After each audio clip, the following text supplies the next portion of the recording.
जी अस्सलाम वालेकुम जी। आज 30 जून है 2022 की और काफ़ी हॉट टॉपिक है लाहौर हाई कोर्ट से, जो हमारा आप समझ लें सेकंड होम भी है, वहाँ से निकला है। जो लोगों के मैसेजेस भी आ रहे हैं और इसमें इंटरप्रिटेशंस भी डिफरेंट टीवी शोज़ पे हो रही हैं और रात तक हो भी जाएंगी। और एज़ यूजुअल जैसे मैं हमेशा कहता हूँ, वकला या जो लीगल माइंड्स हैं उनके ओपिनियन से ज़्यादा एक आम बंदे का ओपिनियन आएगा, जो मैं समझता हूँ कि चीज़ों को जो है वो अपने एंगल से पेश किया जाता है या लीगल कॉन्टेक्स्ट से उस तरह नहीं देखा जाता, बल्कि एक लेमैन की नज़र से एनालाइज़ किया जाता है एक लीगल ऑर्डर को, जो कि मुनासिब नहीं होता। तो बेसिकली आज ऑर्डर आया जस्टिस सदाकत अली खान साहब ने लार्जर बेंच को हेड कर रहे थे। जब पंजाब में इलेक्शन हुए सीएम के, जिसमें हमजा शहबाज साहब सीएम इलेक्ट हो गए, उसकी जो है फुल बेंच हियरिंग थी और ये 2-3 दिन से रेगुलर हियरिंग चल रही थी और इस पे ऑर्डर एक्सपेक्टेड था कल भी 29 को भी, और आज इस पे फाइनली ऑर्डर आ गया। और मेरे अपने कुछ केसेस लगे हुए थे तो मैं अटेंड तो नहीं कर सका, लेकिन मैंने अपने दोस्तों से जो वहाँ पे मौजूद थे उनसे इन्फॉर्मेशन ली। ऑर्डर की कॉपी मेरे पास मौजूद है और उसको पढ़ने के बाद अब क्वेश्चन ये आता है कि जी लोग ये पूछ रहे हैं कि जी हमारा क्या सीएम चेंज हो गया है, क्या सीएम उतर गया है। तो मोस्ट डेफिनेटली अगर ऑर्डर पढ़ें तो उससे ये क्लियर होता है कि CM Hamza Shahbaz by name जो है वो डिपोज हो चुके हैं। और डिपोज हो चुके हैं का मतलब है कंडीशनल अपॉन काउंटिंग। अभी ऑटोमेटिकली नहीं हो गए, लेकिन इसमें एक उन्होंने कंडीशन लगा दी है। इसमें ऑनरेबल जस्टिस शाहिद जमील खान साहब की कल मैंने रिमार्क्स भी सुने थे, मैं कोर्ट में मौजूद था, जो उन्होंने रिमार्क्स दिए कि जी हमने ये देखना है कि जी उसकी जो ऑर्डर है अगस्त सुप्रीम कोर्ट का, उस ऑर्डर की इम्प्लिकेशंस हमारे इस इलेक्शंस पे क्या होंगी, और अगर हम उस ऑर्डर को यहाँ पे अप्लाई होता है इन स्ट्रिक्टो सेंसो, तो फिर क्या जो है री इलेक्शन होंगे या रिकाउंटिंग होगी, किस तरीके से इसको लेके जाया जाएगा। तो बेसिकली ये सारी चीज़ें अंडर कंसिडरेशन थी। और अभी जो ऑर्डर आया है उस ऑर्डर में ये चीज़ बड़ी क्लियर है, बड़े वाज़ेह तौर पे लिखी हुई है कि जो प्रिजाइडिंग ऑफिसर है, जो डिप्टी स्पीकर है, उनको ये इंस्ट्रक्शन दे दी गई है कि जी आपने जो गवर्नर जो उस टाइम पे थे, जो पीटीआई के थे चीमा साहब, उन्होंने जो उस टाइम पे जो सेशन कॉल किया था वो 1 जुलाई को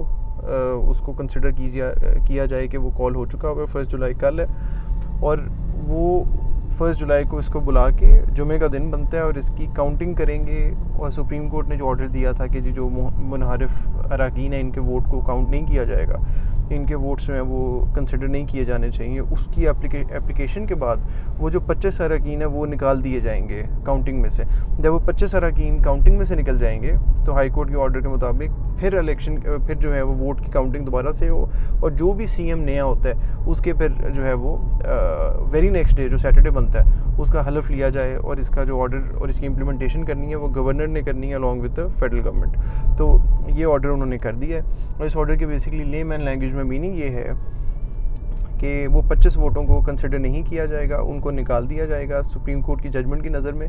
उसके बाद दोबारा से गवर्नर जो है वो कल जो सेशन होगा उसमें प्रिजाइडिंग अफसर जो है वो तमाम चीज़ों को, वोट्स को काउंट करेंगे। और ऑब्वियसली जब वो काउंट किया जाएगा तो ये हमारी इम्प्लिकेशन, ये हमारी जजमेंट, ये हमारा कैलकुलेशन ये कहती है कि उसमें से हमजा शहबाज जब वो निकल जाएंगे तो नून लीग के वोट कम हो जाएंगे, हमजा शहबाज ऑटोमेटिकली जो है वो सीएम से हट जाएंगे अनलेस कि वो और लोगों को अपने साथ कर लें, और वो सीएमशिप वहाँ से चली जाएंगी और सीएम जो है वो सीज़ करेगा अपना काम करने में। उन्होंने सीएम को जो है वो हमजा शहबाज को अपने ओहदे से हटा दिया जाएगा, और साथ ही अगले दिन नए सीएम का इलेक्शन होगा, जो भी उसमें उन 25 को निकालने के बाद जो भी मेजॉरिटी में होगा, जो परवेज़ इलाही साहब मोस्ट प्रॉब्ली लगते हैं, तो उनकी लीड में जो है वो एक नई कैबिनेट फॉर्मेशन होगी। तो ये सारी सिचुएशन है। ऑर्डर ये हो चुके हुए हैं कि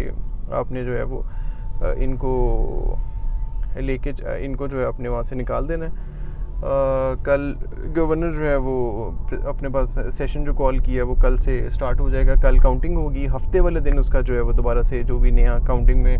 विन करेंगे उनका ओथ होगा और नया सीएम वो होगा। और मीनवाइल ये बात सामने आई, जो गवर्नमेंट के वकील हैं उन्होंने ये बात एजी साहब ने की, शहजाद शौकत साहब ने, कि जी वो जो गवर्नमेंट ने एक्शंस लिए हैं उनको क्या होगा। तो उन्होंने उन एक्शंस को जो है वो प्रिजर्व किया। उन्होंने कहा कि जो भी सीएम ने या कैबिनेट ने अभी तक ऑर्डर्स किए हैं उनको कोर्ट की प्रोटेक्शन है और वो फील्ड में रहेंगे। सीएम और कैबिनेट हट जाएगी अगर वो कल वाली वोटिंग में नहीं होते, काउंटिंग जो है अपनी सिक्योर नहीं कर पाते तो वो हट जाएंगे सुप्रीम कोर्ट की उसकी नज़र में। और ये भी कहा है कि अगर कोई हंगामा रही होती है इजलास के अंदर तो उसकी भी जिम्मेदारी जो है वो कंटेम्प्ट ऑफ कोर्ट कंसिडर की जाएगी और उसको कोर्ट इम्प्लीमेंट करेगा उस सेशन को, और उस सेशन को रेगुलेट कोर्ट करेगा। तो इस तरह पैनामा के प्रोसीडिंग्स में मैं इसको समझूंगा जिस तरह उसमें जो है वो इस तरह कोर्ट एक सुपरवाइजरी बॉडी के तौर पे इनको चीज़ों को सुपरवाइज कर रहा था, उस तरह पार्लियामेंट को भी for the very first time parliamentary session को भी कोर्ट ने अपनी प्रोटेक्शन दे दी है कि इसको भी कंटेम्प्ट की प्रोटेक्शन होगी, और अगर यहाँ पे कोई मामला होते हैं तो कंटेम्प्ट प्रोसीडिंग्स जो है वो इनिशिएट की जाएंगी उन पार्लियामेंटेरियंस के अगेंस्ट जो मामला को ख़राब करेंगे। और साथ साथ मीडिया वालों के लिए भी उन्होंने पेपरा को और पेमरा को और FIA को लिख दिया है कि जो व्लॉगर्स जो हैं या जो मीडिया चैनल्स हैं जिन्होंने इन तमाम को स्कैंडलाइज़ किया, इन हेयरिंग्स को सही तरीके से पोर्ट्रे नहीं किया और इन हेयरिंग्स को बुरे तरीके से बाहर जो है वो अपनी एंगल के साथ बाहर पेश किया गया मीडिया में, उनके अगेंस्ट भी कार्रवाई की जाए। तो FIA होपफुली बहुत से एंकर्स के खिलाफ पर्चे करने लगे हैं FIA में। तो ये पूरा ऑर्डर है जी, ये कुछ सफ़ों का एक ब्रीफ सा ऑर्डर आया है और इसका जो इम्प्लीकेशन बेसिकली यही आती है कि जी मोस्ट प्रॉब्ली अब हमारी पूरी गवर्नमेंट और कैबिनेट जो है वो कल के वोट के बाद चेंज हो जाएगी।